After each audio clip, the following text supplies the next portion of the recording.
Hello and welcome to a new episode of ReptilTV.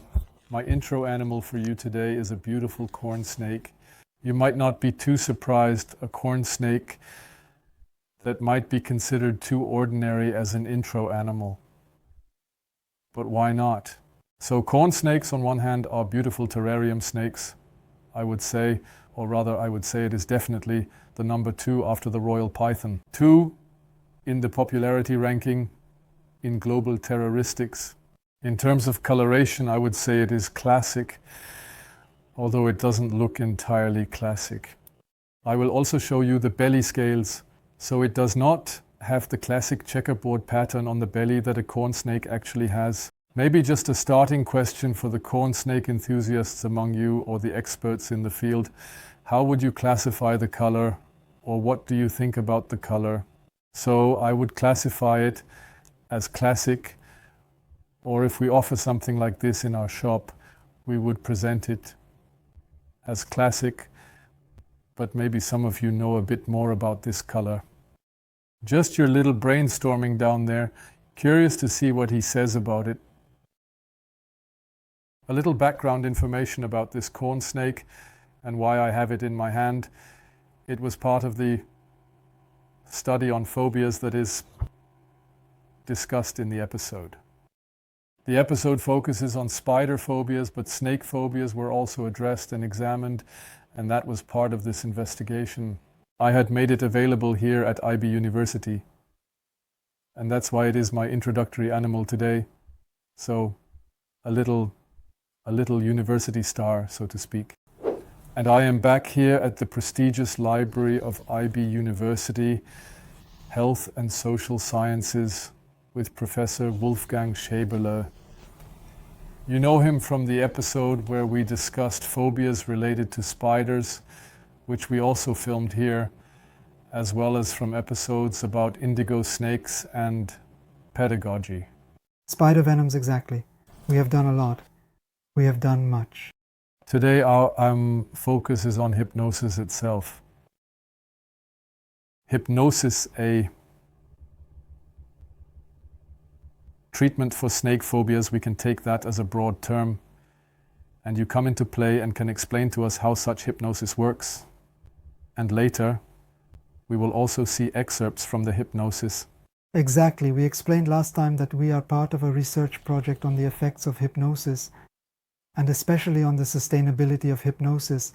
And there were some who participated or are still participating. One example was a woman who had a pronounced phobia of snakes, really pronounced on a scale from 0 to 10, 0 being none, and 10 being maximum. She was at a 10. So she didn't even dare to go on vacation anymore because of her fear of phobia towards snakes. And she was also there for the session twice, and now she is at scale value 2. And she even went into the Wilhelma because she never dared to go into that reptile section, you know her. And she sent me a proof photo, which made me really happy, where she was right by the terrariums. There's that one octagon terrarium with the large drilling structures, all sorts of things. And she went in and was completely relaxed, and it didn't stress her out anymore. Of course, I was totally pleased with the therapeutic aspect and rated it a 2 on the scale. So, topic completed. And I believe we also need to refer back to the last episode. As terrarium enthusiasts, we wonder what that is standing in front of the snake terrarium or something like that. We already mentioned it in the last episode, or with the skin resistance and so on. We just have to be aware of these people, or if they don't even go on vacation to places where there are snakes, like tropical countries or something. One must be aware that this can indeed trigger total panic in a person, an uncontrollable panic that is also unconscious. In one episode, it was discussed that the brain does not think rationally, but rather irrationally. This process... Amygdala keyword. Okay. So as a terrarium enthusiast, I would say it stands in front of the terrarium, gives a thumbs up. What is that? But one must know what a huge step this is for someone who has this phobia. I myself mentioned in the last episode that I have a fear of heights, so I can somewhat relate when I'm in the mountains and my kids are being silly with me, like when they say, They're going to jump down into the abyss. Only if they do that, I lose it. I can't control myself. I have to walk away or pull them away and leave that crap, because it gets to me in 2001 and I can't even be rational. And where would I stand on the scale? Yes, I think I'm at least at an 8. So I go into the mountains and I walk around up there or something. But partly, it's brutal for me, which I don't want at all. Or I actually think I'm not the type for that. Or I mentioned it before. I do skydiving. They jump out of the plane, but that's somehow something different. So, in that sense, it's a lot of blah blah. I believe that this phobia is something that someone who does not have it cannot really assess how severe it can be. Fortunately not, because for us, how can one live without reptiles? And for the phobic person, why on earth do reptiles exist? It's really a completely different situation, and it's tangible, and it's increasing. The stimuli are becoming more and more, and the problem is escalating. Are you asking about society or the person? Both. They are increasing, says EOS, so animal phobias, reptiles, but at the beginning it was the spider, or in our example now the snake. Knowing that there could be one, but it just keeps getting worse. There are people who don't even go on vacation anymore because they think there could be a snake somewhere. And that is really, as the colleague explained in the other video, it makes sense. It has physically measurable reactions, and you cannot understand it if you do not have such a fear phobia within yourself. And that's why I've been doing this since 1999, in the sense that you can't change the world, but for the individual person, the world changes completely. And that is a good feeling for both. How does it work, right? That might also be what would be really interesting. And now we have the topic of hypnosis. And some people already cringe at the thought because of course they know the strange stuff from television that has nothing to do with hypnosis, like the idea of hopping around the room like a frog or acting like zombies, just click and fall over. This is stage hypnosis, rapid hypnosis, which I can now grant you. In 10 seconds, you'll be flying around. But this has nothing to do with therapeutic hypnosis. It's just called that. We do not do real hypnosis. Hypnotherapy always involves the subject, patient, or client being fully aware. I repeat, always fully aware. This already provides a sense of security. You can get up from the hypnosis and leave at any time. It's a state where you can imagine you're on vacation, or you've just been in India, lying somewhere in a hammock, and you're just about to doze off, but you're still conscious, and you have this feeling of, oh, who cares? Everything. And you remain exactly at that level, and that is the state of consciousness. 2001. One opens the subconscious, and that means that one is no longer in a rational state. I could tell someone 15 times that they really don't need to be afraid of their harvestmen. We talked about the amygdala, but it doesn't help because before the rational mind makes it clear, the fear process has already taken place. Hypnosis goes into the subconscious, and therapy is conducted there. We had made a call on our social channels. I hope you saw it, and hopefully you see everything we bring. For anyone who is ready to participate in a live hypnosis session. So anyone who has this problem should come forward and conduct this hypnosis with you so that we can demonstrate it here. And a couple has come forward where the girl has an extreme snake phobia and says she doesn't want a snake in the house, or she feels completely uncomfortable with a snake in the house. You can probably actually tell it better. How suitable were they really on a scale from 1 to 10? She was 9. And in the household where they live together, there is a snake and a millipede so different. Insects in this case, but of course also a snake. By the way, a king snake was bought for you. And now the discrepancy is simply there. So one animal is present, but one of the two has a problem, and they come to my practice and receive therapy. Then I would explain it practically now, so that everyone has a picture in their mind of how a hypnosis session proceeds. So the client, let's just call her that, or the patient comes into the practice. A medical history has been taken beforehand, all of which is done online, and she received an audio file from me 2 to 3 weeks prior. She is encouraged to listen to it daily for about 10 minutes or even just twice a week. simply to get a feel for relaxation. This is really nothing groundbreaking. It's a deep meditation guide that she can listen to and simply find an entry point. And then in the first session, when we have discussed everything together, she takes a seat in a comfortable armchair. The patient does not lie down, people do not scrape, one sits, and as I said, one is always fully aware and in control of their senses. And then we talk about an introduction to hypnosis. Now I will do the DFL-Men induction. There are other methods as well. So how do I bring you from a state of consciousness into this hypnotic trance state? Silly word, but it's like being in that hammock just before falling asleep. And it certainly and definitely works through a certain process or patient using eye movements and a specific sequence which helps to bring them into a state of inner calm, allowing the client to naturally enter a deep state on their own. I am a bit like a Sherpa. We go up the mountain together, but the climber is the client, and I know where to walk, but she walks as far as she wants. So bring it on. And then there are certain parameters where you can see that the person is now in a deeply relaxed state. For example, an arm is lifted, and with each drop of the arm, one goes deeper into hypnosis. There are various approaches until I, as a hypnotherapist, am sure that a deep relaxation, a deep hypnotic state has been achieved. And it is worked on until one is in that state for 15-20 minutes. It doesn't matter. That is the prerequisite. And then we are there. And now the actual regression hypnosis begins. And now comes the fact where we said earlier that the amygdala, this filtering function, takes in the stimulus and makes me tremble in shock before I realize it was just a worm. We need to bypass that. It's a bit like the bouncer in front of the disco club. You can scream or not.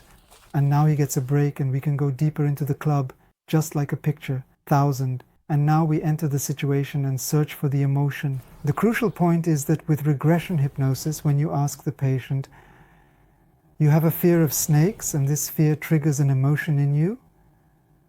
Where in your body do you feel it?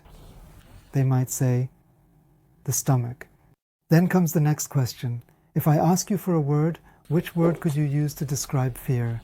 Then maybe there will be a racing heart, just as an example now.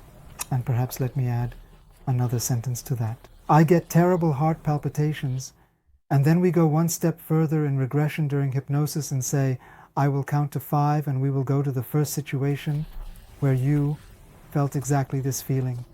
And now a totally exciting phenomenon occurs. Now it may be that we find ourselves in a situation where there was a snake. However, it could also be a completely different situation where this initial emotion was triggered and the person knows where. They often think that because they know in advance what is coming, they already have a few situations in mind. But it almost always turns out to be something completely different, where they then ask at home, Mother, was that back then? That's right. Or they remember, oh, I hadn't thought about that at all. So these are mostly situations where one operates in the subconscious. Nothing is lost in this storage and not in the rational mind. I still test the first 2 situations because it often comes along, not out of malice, but because one wants to participate, and then this and that happens, and then we keep going. Regression does not mean it has to go back 20 years. It can be 5 years. It can also be the 3rd, 4th, or 5th year of life, wherever the emotional connection is. Then there are various tests to ask again in order to be relatively sure. It is not 100% certain that one has found the original situation along with the emotion. And when we have them, there is a certain process that will be worked on. That means now we begin, let's just call it inner healing. This process is now being reworked so that this trauma, which was a significant concept, is coupled with this event and this emotion, so that ideally this event is neutralized and recontextualized, but viewed from the perspective of the adult woman, now that we have had the patient, and always as the child where it happened, since nothing terrible actually occurred, and it's simply a change of perspective. We always say it's like open heart surgery in principle, because you are really deep in the subconscious, deep in the psyche, in the soul, if you will.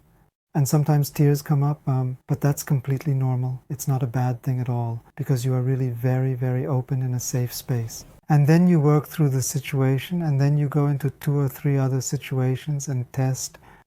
And you can already notice in hypnosis that there are no more reactions, that it is as if it has been erased, that it is resolved, and that the patient, or the patient in this example, can no longer really make anything of the situation.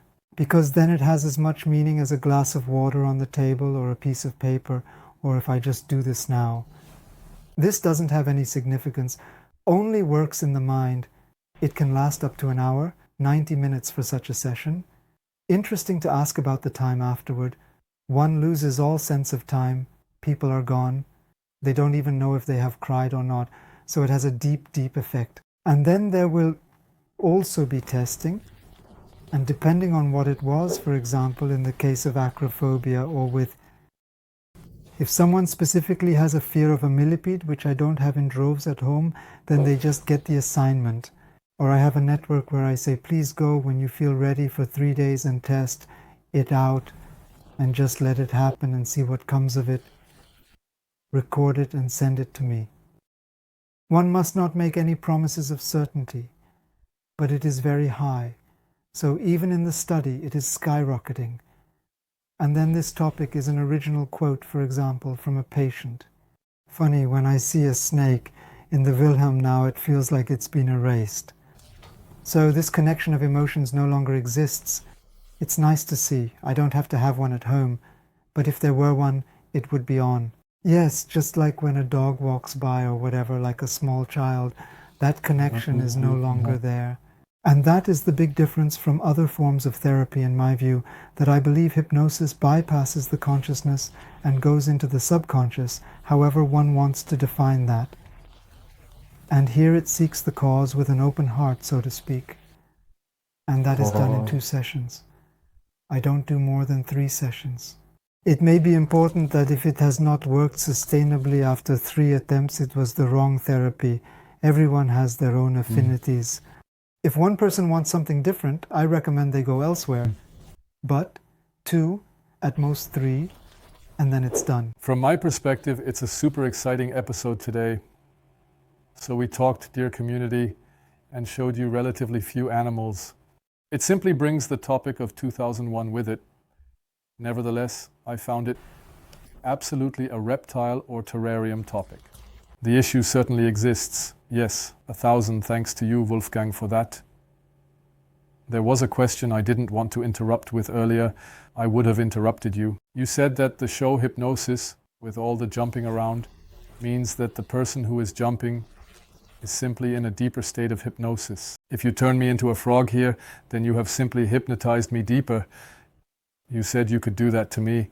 I've never tried it. I know it from some discos. You used to see that kind of thing, either there or on television or something. Well, this actually has little to do with hypnosis.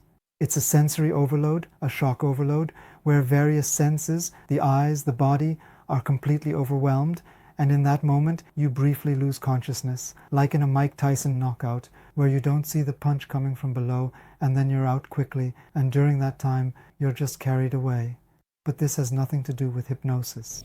Quality criterion for you, if you have the topic and you want to engage in therapeutic hypnosis or regression hypnosis, either with a licensed doctor, licensed psychotherapist, or with a healing practitioner license in Germany. The 3 of them are allowed to provide therapy, and they are the only 3. I won't say that others are not good, but I am talking about medically therapeutic hypnosis, and everything else is just something different. That might be a quality criterion for you when looking for someone who should help you sustainably with the problem.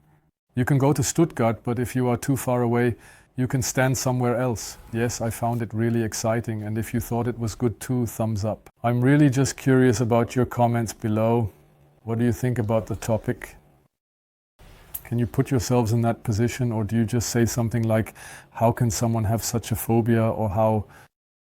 There's really nothing to heal, so I'm really curious about the comments. The 2 of us will discuss it below. We're joining in, always involved. Exactly. Yes, as I said, thumbs up, and Wolfgang, thank you so much. I wish you all the best out there for what I believe is a really exciting story. We'll celebrate our 10th anniversary in 2021. Let's do something special for that. That's something special. That's my biggest doctor. Until then, what else could there be? Yes, stick with me and check or treat your phobias.